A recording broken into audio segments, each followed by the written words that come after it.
ഞായറാഴ്ച ദിവസം കാട്ടുതീയായി നിവിൻ പോളി ചിത്രം ബദ്രഹം കുടുംബ യൂണിറ്റ്. ഹലോ ഫ്രണ്ട്സ്, എല്ലാവർക്കും മൂവി ടോക്സ് അറിവിന്റെ പുതിയൊരു വീഡിയോ സ്വാഗതം. അപ്പോൾ ഇന്നത്തെ വീഡിയോ നമ്മൾ പങ്കുവെക്കാൻ പോകുന്നത് നിവിൻ പോളി കേന്ദ്ര കഥാപാത്രമാക്കി ഗിരീഷ് ഷെഡി അണിയിച്ചിരിക്കുക ബദ്രഹം കുടുംബ യൂണിറ്റ് എന്ന് പറയുന്ന ഏറ്റവും പുതിയ മലയാള സിനിമയുടെ രണ്ടാം ദിനമായിട്ടുള്ള ചിത്രത്തിന്റെ ഇന്നത്തെ കേരള വേൾഡ് വൈഡ് കളക്ഷൻ റിപ്പോർട്ടും 2 ദിവസത്തെ വേൾഡ് വൈഡ് കളക്ഷൻ റിപ്പോർട്ടൊക്കെയാണ്. വീഡിയോ ആദ്യമായിട്ട് കാണുന്ന സുഹൃത്തുക്കളാണെങ്കിൽ ഏറ്റവും ലേറ്റസ്റ്റ് ആയിട്ടുള്ള സിനിമാ വിശേഷങ്ങൾ അറിയാൻ വേണ്ടി ഇപ്പോൾ തന്നെ ചാനൽ സബ്സ്ക്രൈബ് ചെയ്ത് വെക്കുക.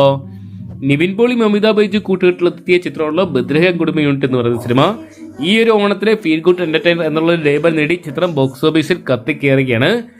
ഇപ്പോഴത്തെ ചിത്രം ശനിയാഴ്ച മാത്രം വേൾഡ് വൈഡ് ബോക്സ് ഓഫീസ് നേട്ടം ഏകദേശം 20 കോടിക്ക് മുകളിലുള്ള കളക്ഷൻ സ്വന്തമാക്കിയിട്ടുണ്ട്. ആദ്യ ദിനം ചിത്രം 16 കോടി രൂപയോളമാണ് വേൾഡ് വൈഡ് ബോക്സ് ഓഫീസ് നേട്ടം സ്വന്തമാക്കിയത്. ചിത്രത്തിന്റെ രണ്ടാം ദിനമായിട്ടുള്ള ഇന്നലെ കേരള ബോക്സ് ഓഫീസിന് ഏകദേശം 7 കോടി രൂപയോളം കണ്ടെത്താൻ സാധിച്ചപ്പോൾ വേൾഡ് വൈഡ് ബോക്സ് ഓഫീസ് നേട്ടം ചിത്രം ഏകദേശം 21 കോടി രൂപയോളം സ്വന്തമാക്കി. ചിത്രത്തിന്റെ ആദ്യ 2 ദിവസത്തെ ഓവർസീസ് കളക്ഷൻ റിപ്പോർട്ടുകൾ പുറത്തു വരുമ്പോൾ 23 കോടി 20 ലക്ഷം രൂപ, ഇന്ത്യൻ കളക്ഷനായിട്ട് ചിത്രം ഏകദേശം 14 കോടി രൂപയോളം സ്വന്തമാക്കിയിട്ടുണ്ട്. എന്തൊക്കെയാണ് നിവിൻ പോളിയുടെ സർവമായ എന്ന് പറയുന്ന സിനിമയ്ക്ക് ശേഷം വീണ്ടും നിവിൻ പോളി ചിത്രം കേരളത്തിൽ തരംഗമായിട്ട് മാറുകയാണ്. ചിത്രം ഞായറാഴ്ച ദിവസം വലിയൊരു ബുക്കിംഗ് തന്നെ സ്വന്തമാക്കുന്നുണ്ട്.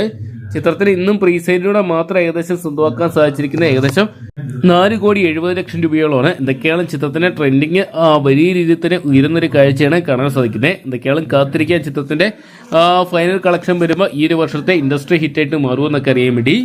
അപ്പോൾ ബദ്രഹം കുടുംബ യൂണിറ്റ് എന്ന് പറയുന്ന സിനിമ നിങ്ങൾ കണ്ടിട്ടുണ്ടെങ്കിൽ സിനിമയെക്കുറിച്ചുള്ള നിങ്ങളുടെ വിലയേറിയ അഭിപ്രായങ്ങൾ കമന്റ് ബോക്സിൽ പങ്കുവെക്കുക. ചിത്രത്തിന്റെ വരും ദിവസങ്ങളിൽ ഏറ്റവും ലേറ്റസ്റ്റ് ആയിട്ടുള്ള ബോക്സ് ഓഫീസ് കളക്ഷൻ റിപ്പോർട്ടുകൾ ആദ്യം തന്നെ അറിയണമെന്നുണ്ടെങ്കിൽ ഇപ്പോൾ തന്നെ ചാനൽ സബ്സ്ക്രൈബ് ചെയ്ത് നോക്കുക.